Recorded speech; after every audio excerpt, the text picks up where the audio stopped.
Kita pasti sering mendengar kalimat yang mengatakan batasi kerugian itu sekecil mungkin. Tapi pertanyaannya, yang dibilang kecil itu seberapa kecil yang dibilang kecil gitu ya rekan-rekan ya? Berapa persen yang paling ideal untuk membatasi kerugian loss kita? Seperti yang ditanyakan oleh Kaluki. Kita akan bahas di video kali ini. Rekan-rekan, kalau kita baca literasi, banyak banget yang merekomendasikan angka cut loss itu sebesar 3-5%. Ada juga yang mengatakan 7-8%.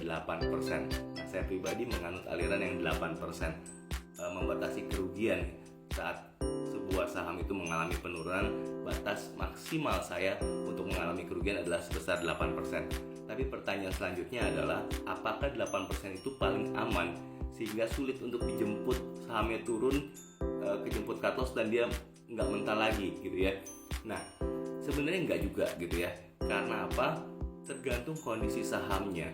Kita bisa melihat setiap saham itu berbeda banget tingkat volatilitasnya. Contoh misalkan kalau kita lihat sahamnya adalah saham Bank Mandiri atau BMRI. Bank Mandiri itu pergerakan hariannya sangat biasa, bergerak naik turun itu sekitar 2,5-4% dalam sehari, sangat normal gitu ya. Jadi kalau kita menjaga pintu cut loss-nya sebesar 2% atau 3%, itu gampang banget kejemput dan dia mental lagi rekan-rekan. Contoh lain misalkan, kalau kita tradingnya saham Astra International. Nah, Astra International itu pergerakan normal naik turun ya dalam sehari sangat wajar, dia bergerak sekitar 3-4% dalam sehari. Jadi kalau kita jaga pintu keluar kita cut loss-nya adalah 3%, itu juga akan gampang banget kejemput dan tiba-tiba dia mental lagi. Nah, bagaimana dengan saham Doit misalkan? Doit itu pergerakannya dalam sehari sangat normal, naik turun sekitar 7 bahkan sampai 11% dalam sehari. Jadi kalau saya jaga pintu cut loss dengan angka 8% sekalipun juga akan gampang banget kejemput, dan setelah itu dia punya peluang untuk bergerak naik lagi. Nah, jadi kalau gitu apakah lebih baik nggak usah jaga cut loss sama sekali? Wah, kalau nggak jaga cut loss sama sekali justru malah semakin berbahaya, karena begitu market crash maka kita akan jadi nyangkut dan sahamnya ambrol terus menerus. Nah, jadi gimana dong gitu ya? Kita bisa combine dengan money management rekan-rekan. Saya nggak bahas lebih dalam soal money management ya. Teman-teman bisa lihat VT saya sekitar setahunan yang lalu soal menerapkan money management saat kita trading. Nah, pintu cut loss saya setting dengan angka resistance dan support ya, jadi saya mencari support kuatnya.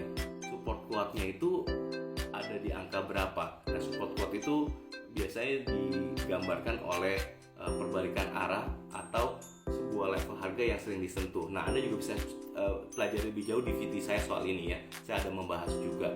Nah, jadi saya combine antara money management dengan resistance dan support. Nah, kenapa saya lebih menggunakan mencari support kuat sebagai pintu cut loss saya? Karena pemahamannya gini rekan-rekan, support kuat itu menjadi sangat penting untuk kita gunakan sebagai pintu cut loss ya, karena banyak orang mengingat dengan baik harga terendah sebuah saham yang pernah dicetak oleh saham itu berdasarkan historicalnya tentunya ya. Jadi kalau misalkan harga sahamnya itu pernah terendah di angka 1.000 perak, maka banyak orang-orang ya yang pengen masuk akan mengingat saham itu dulu pernah 1.000 loh gitu ya. Jadi begitu harganya turun ke 1.000, mereka akan melakukan pembelian atau bahkan averaging down gitu ya, karena mengingat harga sahamnya ini nggak pernah turun di bawah 1.000 dianggap sudah paling murah, sehingga setelah itu dia mantul lagi. Nah, jadi kebayang ya, kalau saya pakai angka persentase, kemungkinan bisa jadi dia turun 2-3%, kejemput 7-8%, kejemput, setelah itu dia mantul lagi, karena dekat ke 1.000 banyak orang yang beranggapan murah dan dia beli lagi. Maka itu pintu cut loss saya selalu menggunakan support kuat.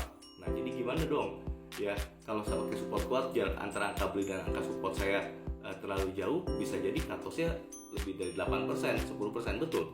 Nah, maka apa yang dilakukan? Jumlah dananya saya kecilkan. Sejak awal saya sudah tahu saya akan beli di angka tertentu dan pintu cut loss saya di angka berapa, sehingga saya tahu jarak persentasenya itu dari awal berapa persen kalau sampai cut loss. Nah, saya siasati dengan money management, Kak. Jadi contoh misalkan ya, kalau saya siap loss 8% secara rupiah ya, 8% dari jumlah dana saya per saham masuk, misalkan ya, satu saham itu misalkan saya masuknya angkanya adalah 100 juta, which is kalau 8%-nya adalah sekitar 100 juta, berarti angka 8%-nya 8 juta gitu ya. Maka dengan angka beli dan angka jual yang jaraknya itu 10%, saya akan kecilkan dana masuk saya nggak 100 juta. Saya akan kecilkan, misalkan dana masuk saya kecilkan nggak 100 juta jadi 70 juta misalkan gitu ya. Supaya kalau sampai cut loss di angka support kuatnya itu, satu poin di bawah support kuatnya itu, cut lossnya saya tetap cuman maksimal 8 juta gitu Kak. Ya jadi di-combine antara money management dengan cari support kuatnya sebuah saham. Semoga bisa membantu. Kalau Anda masih ada pertanyaan, jangan sungkan ketikkan, nanti kita bahas di VT berikutnya.